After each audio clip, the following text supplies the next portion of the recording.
It's that time of the week, time for Tap That Trade, starring these pro traders, Alan Knuckman, the chief market strategist at bullseyeoption.com, and Phil Flynn, a Fox Business News contributor. Round number one, catch up climb. It's true, the Mag 7 tech stocks are leading the stock market higher, but the equal weight S&P index has also been hot.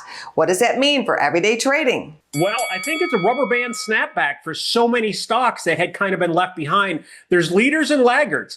And for me, it's about risk reward. So chasing the big dogs that have already taken off is a tough trade. So I like to find these laggards and look for them to respond. The whole high tide thing floats all boats. And what I'm looking at right now is that there's, of the S&P 500, 59% of the stocks are above the 200-day moving average, which is just about middling.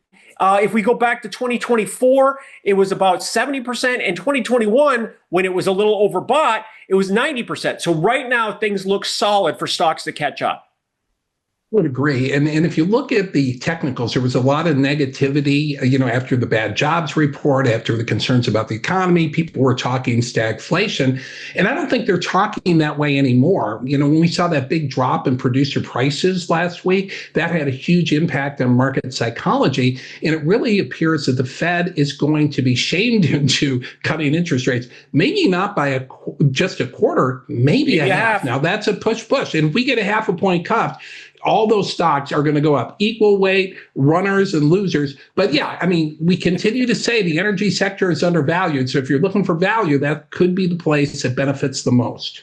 Round number two, timber. It's been said the falling price of lumber is an economic predictor. What's your prediction as potential home buyers try to knock on wood? I'm telling you, the housing market has been a challenge, and I've lived through it. I actually bought a plot of land. I was going to build a house, and I thought, we'll kind of wait till prices might moderate a little bit. They didn't. The cost to build a house per square foot in 5 years almost quadrupled. And that's incredible.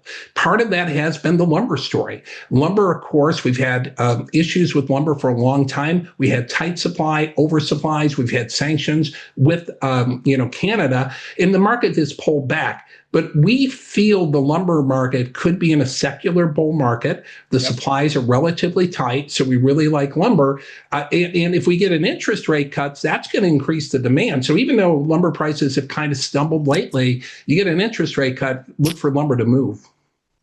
Rate cuts are coming, people, and housing's good thaw. We could see interest rates drop as far as mortgages go. There's a lot of pent-up demand, but I want to throw a number out that it's good news that prices have gone up to build houses and house values.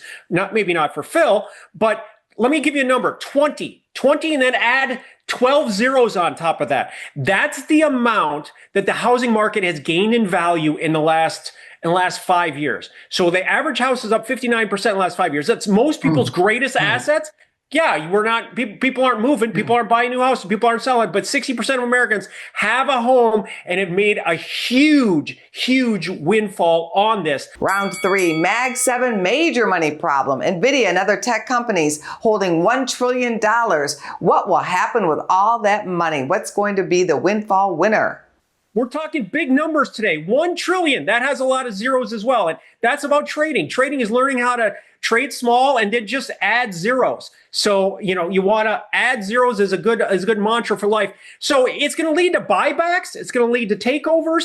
These companies have so much money. And like Phil mentioned, with interest rates coming down, guess what? They can't just park those billions and billions and billions of dollars into money markets and get that 4%. That's going to go away. So they're going to have to put their money to work.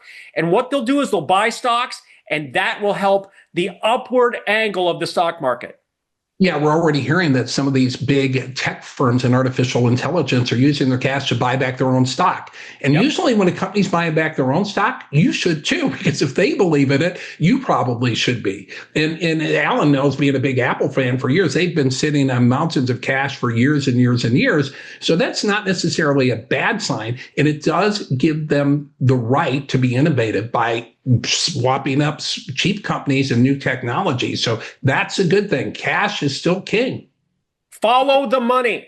On to the bonus one question for today. There's a new Girl Scout cookie. What is it? Can you name it? Explore More's, Thin Mints, or Do-si-dos? Explore More has got to be the new one, because I think the other two already exist. No. The been there? old ones, the s'mores or whatever, those were delicious. Alan, what cookie is new?